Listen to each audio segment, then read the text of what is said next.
Olá, amigos, namastê. Hoje quero comentar a palestra da deputada Ana Campanholo na CEPAC Brasil. Quando o assunto é política, devemos tomar cuidado para não dividirmos. A divisão, o governar pela divisão, é tática esquerdista. É uma tática que, em verdade, é antiga, vem desde a Roma antiga, vem do maquiavelismo, né? Maquiavel falou sobre isso. É uma tática, em verdade, satânica. O satanismo divide, procura dividir. Maia, a ilusão cósmica, é o medidor, é o que promove a divisão. Deus é o uno, o absoluto. Ele é o um. Quando surge o dois, o três, o quatro, essa divisão é Maia, é a ilusão cósmica, é aquele que divide, é aquele que promove a divisão. No cristianismo, Satã é Maia personificado, a Paraprakriti, é o que divide, é o que divide irmãos, que coloca brancos e negros em guerra, entrincheirados, héteros e homossexuais entrincheirados, homens e mulheres entrincheirados, em guerra, divisão. Quando colocamos religiões divididas, somente Jesus salva, o caminho é apenas o Jesus, e todos os outros são falsos. Buda é falso, Krishna é falso, todos os demais são falsos. Quando criamos esse tipo de divisão no seio político, o que deveríamos estar todos unidos para combater o comunismo, marxismo, globalismo, na verdade estamos divididos porque não somos representados, não nos sentimos representados. Isso é um perigo para a direita conservadora. O CEPAC é o encontro entre conservadores no mundo, e conservador não é só quem é cristão. Se continuarem com esse tipo de discurso, daqui a pouco estarão guerreando entre eles, católicos e evangélicos, para saber quem é mais conservador, o católico ou o evangélico. Por isso é um discurso perigoso quando ela fala a respeito da nova era, porque a nova era, quando se fala em nova era, nós sabemos muito bem o que eles querem dizer com isso. Eles estão falando de yoga, budismo, espiritismo e assim por diante. E nós temos aí no meio político o senador Girão, que é espírita e é uma força dentro da direita conservadora.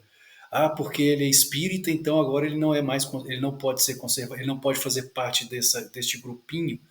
É por isso que devemos tomar cuidado com isto, para não promovermos a divisão. O yoga, em sua origem, é conservador em relação aos valores. Os valores éticos, morais e espirituais são universais, fazem parte de todas as tradições, sejam elas judaica, cristã, budista, yogi. Os valores são universais. Então, em relação aos valores, o yoga real, o yoga autêntico, não esse yoga que existe por aí, que já foi deturpado, que tem sido usado ou como ginástica ou como boga, que é a antítese do yoga, submissão às trevas, que não é yoga. Esse realmente está deturpado. É a mesma coisa que a teologia da libertação dentro da Igreja Católica. Mas o yoga autêntico, o yoga real, o yoga raiz, o yoga védico, o yoga que vem dos rishis, sábios iluminados da Índia, ele possui uma coluna vertebral que são os yamas e niyamas. Seguindo os yamas e niyamas, nós temos ali algo muito semelhante aos 10 mandamentos de Moisés. Não violência, não matar, com exceção para legítima defesa, falar a verdade, ser uma pessoa da verdade, não furtar, não roubar, não tirar do outro aquilo que não é seu, e assim por diante. São os valores éticos, morais e espirituais que fazem com que o yoga seja uma tradição religiosa. Por que religiosa? Porque a própria etimologia da palavra yoga, que vem do sânscrito yud, quer dizer união do pequeno eu com o eu maior, Deus em nós. Portanto, é uma tradição religiosa. É um darshana, é uma escola de sabedoria que vem do Sanatana Dharma, o hinduísmo, que é a tradição religiosa mais antiga da humanidade. Se é a mais antiga da humanidade, ela merece respeito. Quando comparamos o yoga, o budismo e as tradições do Oriente a movimento hippie, a movimentos da contracultura, uso de drogas, nós estamos fazendo o jogo da esquerda. Porque yoga, em sua essência, não tem nada a ver com isso. Já falei em vídeo anterior.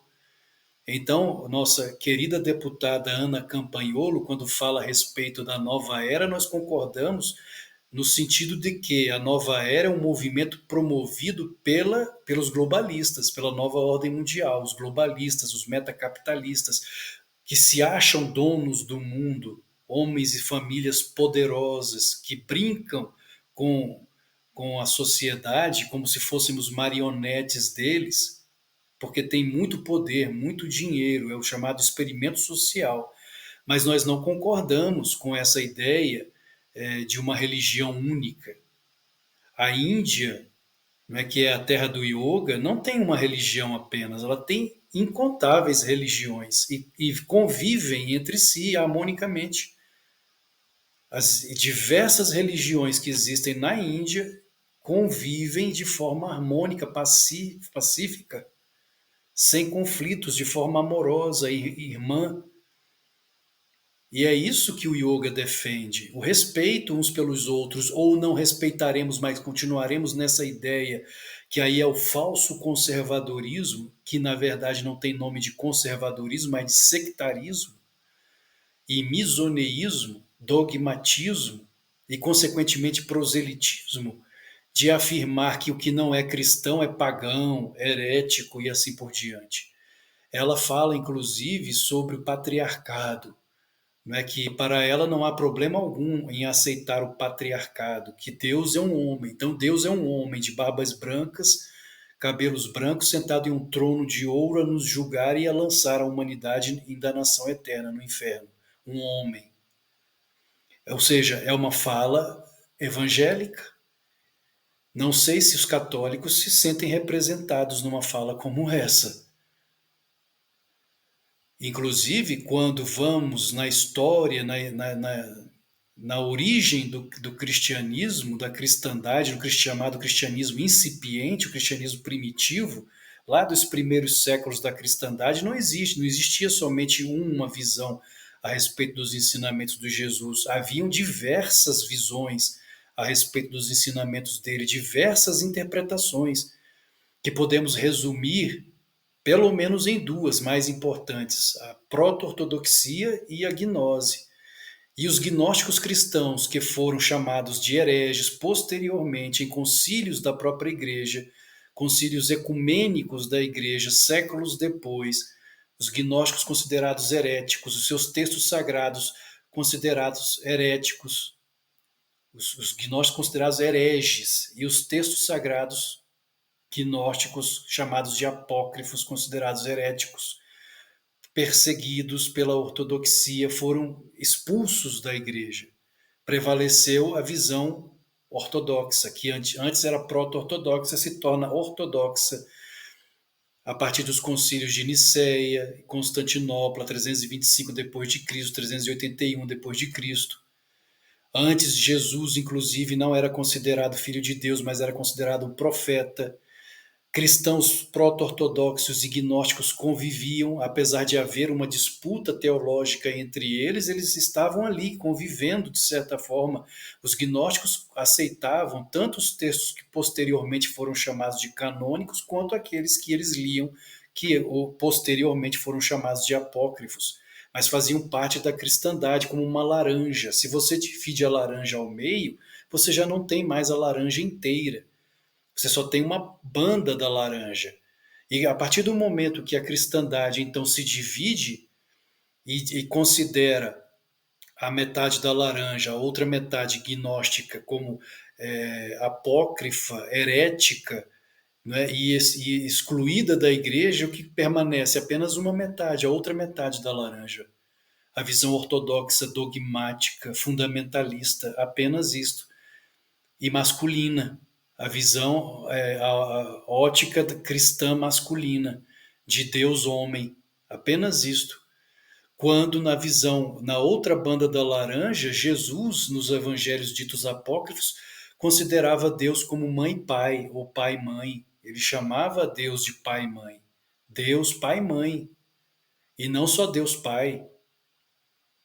É interessante na fala da deputada que ela demonstra, comete alguns atos falhos, demonstrando na sua fala, eh, como por exemplo, quando ela diz: esse evento foi organizado somente por homens, ou seja, não pensaram nas mulheres, é machista de certa forma, quase que ela diz isso.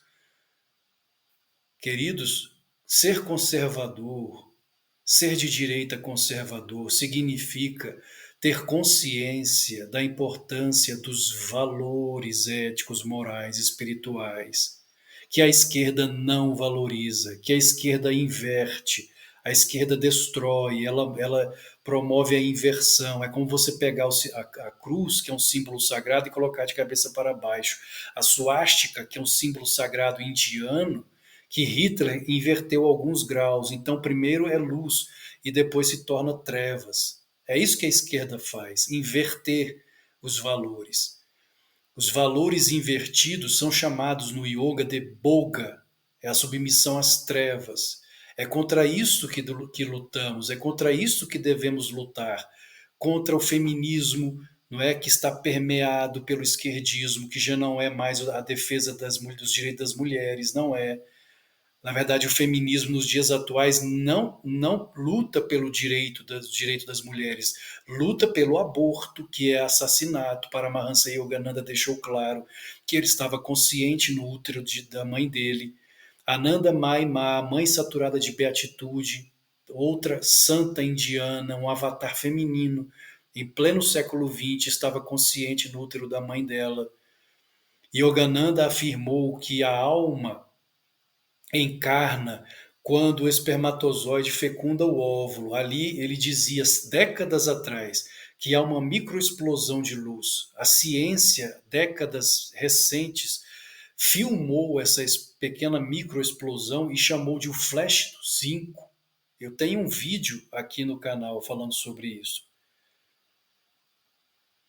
Então, a alma, quando entra no ventre da mulher, segundo Paramahansa Yogananda, que é aclamado pai do yoga no Ocidente, a alma está consciente ali. Ela tem lembrança do mundo espiritual, de sua vida anterior. E quando vem a luz, quando nasce, começa a esquecer o mundo espiritual. Mas as almas santas, como no caso dele mesmo e Ananda Mai, não se esquecem. E imagine o aborto, o assassinato de uma alma divina, de uma alma santa, o karma, o mau karma para a humanidade. Então o aborto é inaceitável. É uma violência, é um assassinato. O marxismo, o materialismo dialético nega o metafísico, nega o espiritual. É por isso que as feministas, né, que se deixaram levar por esse pensamento materialista dialético, acham que a criança no ventre é apenas um pedaço de carne, mas ali existe uma alma que está ali, consciente, como Yogananda afirmou, é uma alma que está consciente. Imagine essa alma consciente sofrer a violência por sua própria mãe, ser assassinada dentro do ventre materno por sua própria mãe. Então é algo demoníaco, é algo diabólico, demoníaco. Outra coisa que a esquerda defende é roubar celular para tomar uma cervejinha. Isso é apologia ao furto e ao assalto, que numa bola de neve acaba legalizando. Daqui a pouco eles legalizam a corrupção. Já, na verdade, ela já é praticamente quase que legalizada, porque os nossos políticos roubam debaixo de nossos narizes o tempo todo. Cada viagem que o presidente atual faz, gastando milhões do dinheiro do povo, é um assalto aos cofres públicos. O tempo todo eles roubam da sociedade. Isso é violação de asteia, não furtar, não roubar, não tirar do outro aquilo que não é seu. É um valor humano universal e espiritual. Não roubar a energia dos outros. No yoga é ensinado isso, que quando sugamos inconscientemente a energia do outro, estamos violando a asteia. Não vou roubar ideias alheias. Você vai lá na faculdade fazer o seu TCC, pega o trecho de um livro qualquer, a frase de um autor qualquer, e não cita o autor, o livro, a página. Isso é plágio, é violação de hasteia. Roubar ideias dos outros, roubar energia do outro, roubar objetos que não lhe pertencem é violação de hasteia. Ser mentiroso, não falar a verdade é violação de sátia, veracidade. Ser uma pessoa da verdade é outro valor do yoga, que é a coluna vertebral do yoga, dos yamas e niyamas de Patanjali. Então devemos valorizar esses preceitos éticos e morais que a esquerda não valoriza. Ela inverte. Mas em relação a certos dogmas que promovem essa divisão, eles só servem para enfraquecer a direita, porque quando você vem com um discurso evangélico, você está excluindo os católicos, está excluindo os espíritas conservadores, está excluindo os iogues conservadores, os budistas e até mesmo os ateus, que podem ser conservadores, por que não? Porque um ateu não pode ser conservador em relação aos valores? Se ele é uma pessoa, mesmo que ele não creia em Deus, mas é uma pessoa que procura fazer o bem aos outros, é uma pessoa que não mente, que não rouba, e que é contrário à corrupção, e que é contrário à esquerda, mesmo sendo ateu, ele é um conservador nesse sentido. Então, conservador não é somente o evangélico, conservador não é somente o cristão, conservador é toda aquela pessoa que dá valor aos preceitos éticos, morais e espirituais. E, neste sentido, a palestra de nossa querida deputada Ana Campanholo, neste sentido, foi muito mais, na minha opinião, me perdoe se vocês não concordam, mas foi muito mais negativa do que positiva, porque ela divide, ela faz o jogo da esquerda, da divisão. Devemos todos estarmos unidos contra o comunismo, contra o esquerdismo e contra o globalismo, e não divididos, entrincheirados, como se o conservadorismo pertencesse única e exclusivamente aos cristãos. Não é assim. Namastê.